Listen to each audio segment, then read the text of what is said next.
Welcome back, everybody, and welcome to an all-new type of vlog. So this is gonna be a budget daily vlog that I'm gonna be doing. I recently purchased a 2019 Subaru Impreza base. It's a 2.0i.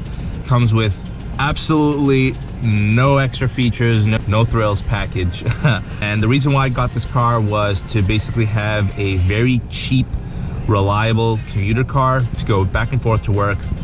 I needed something all-wheel drive because here in New England we get snow and it gets colder, so I didn't want to get stuck in the snow. So what I want this segment to be is basically covering what it's like to own this cheap car, what it's like to service it, maintenance, fuel economy, how much gas costs, if I've had any problems with the car, if the car is giving me issues. Is it worth getting the cheapest Subaru versus spending just a little more and getting higher tier trim, or the higher tier models for that matter as well. I just want this to be an introductory. I just want to show you all the car. So the 2019 Subaru Impreza base. So take a look at the interior. Steering wheel is not leather wrapped. It is just plain, feels like rubber plastic material. It doesn't feel bad. It actually feels pretty nice in my hands. Really nice, thick 10 and 2 notches. Really nice spot for my hands to go in the 9 and 3 grip. The steering wheel has a good amount of functions on there. You have your Bluetooth speaker functions over here. You have your volume up down, skip track buttons for the infotainment system. Source basically goes through your media as well. The info is for your center console over here. You can basically sift through your average miles per gallon for whichever trip you're on, your estimated time driving, and then basically miles till empty. You have your cruise control functions over here as well. On the driver's side, you do have auto up functions for both the driver and passenger windows up front, and then the rear is just normal function buttons.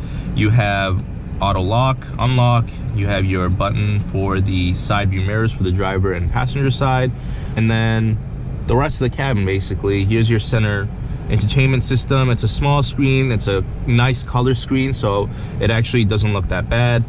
It does come with a backup camera, so I'll show it right here. A decent size. It looks pretty clean, crisp. You have your grid lines right here, and they move as you turn the steering wheel as well, kind of giving you a trajectory of where you're going. It doesn't beep. It doesn't make any sounds when you're getting close to an object, so it's just your basic rear view camera. It does the job. On that note, this car doesn't have any sensors, no blind spot monitoring, no eyesight system, no auto braking or autonomous features. Very basic. We're going back now, as far as the driving goes for these cars, we're going back about like 10, 15, 20 years now as far as technology in your average affordable vehicles. Here's the climate control knobs down here. It does the job. It looks okay as far as looking at it from a glance. The only issue I have is the kind of the flimsiness of the buttons themselves. They just move around, and I feel like the first time I touched it, it felt like I was gonna break it off, to be honest. Obviously I'm not pressing on it like the Hulk here, but that's the only issue I have. Now, this is a budget car. I wasn't expecting much, getting into the cheapest model that Subaru has to offer, but that's something to note if this is something that is just a deal breaker for people. Everything else feels pretty nice, to be honest with you, but it's just the climate control knobs that I have that quality issue. Glove compartment, decent size storage. Sorry for all the stuff I have in my car. I just actually stopped by the market real quick. Bottle holder and map pocket on the driver's side, as well as the front passenger side, and the rear also has a spot to place any items that the rear passengers want to store as well. If you all want flowers, there you go. That's for my fiance. It's a surprise, so shh. This is the center armrest. It's pretty deep. It's got plenty of storage, and it has your USB spot for basically when you connect it, it'll automatically connect to your Apple CarPlay. I'll show you right now, or Android Auto, whichever you have. So that's plugged in, and it should come up pretty. See, it's really fast. For those that have seen my Audi, I've had a huge issue with the Apple CarPlay in that it takes forever for it to sync up. This is really quick, really crisp, no problems whatsoever. And it has a kind of like a cutout, so you can close the armrest here, and the wire will come through, no issues, no problems there. It's really nice. you want to take a look at the cup holders, decent size for 2 decent sized cups. Seats are not leather. These are basic cloth seats. They're actually very comfortable. It's nice and soft and plush. I've got no issues driving long distance in these things. So far it's been pretty comfortable, like long highway miles, and driving through the city, it, you know, soaks up any bumps. So like my back is fine. It's a nice seat. Let's just keep it at that. It's basic, but it does the job. And then another, I guess, a funky feature that they put in this car, you have this weird faux carbon fiber, I guess, trim here. Goes all the way through the driver's side door, all the way through the center console, and then all the way back to the rear passenger.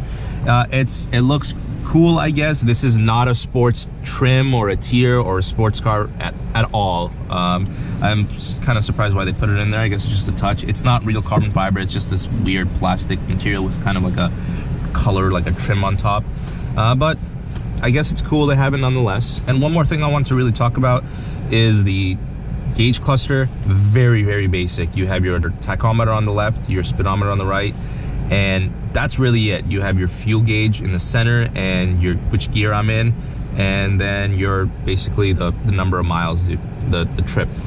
That's it.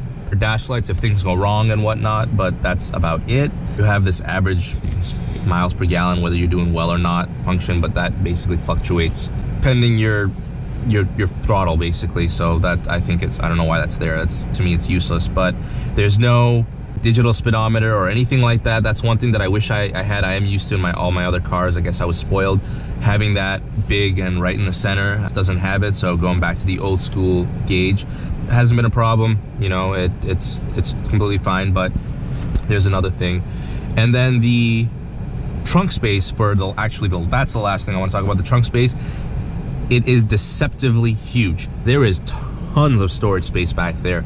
I mean, you can throw a few big suitcases back there and go on a long trip, and at the same time have 4 very comfortable passengers in this car. I mean, there's plenty of space. It's a pretty practical budget daily car. I want to keep this pretty short, just a quick introduction on the car. Stay tuned. I will want to keep you all updated. So this is going to be a separate segment on my channel on reliable all-wheel drive budget daily. So stay tuned. If you enjoyed this video, the introduction, please go ahead and hit that thumbs up. I really appreciate that. Leave a comment below. Let me know your thoughts on this car. Let me know if you want to check something out on the car. If there's something you want me to test, feel free to let me know. I'll happily check it out if I can. If feedback helps, I appreciate it all the feedback and support.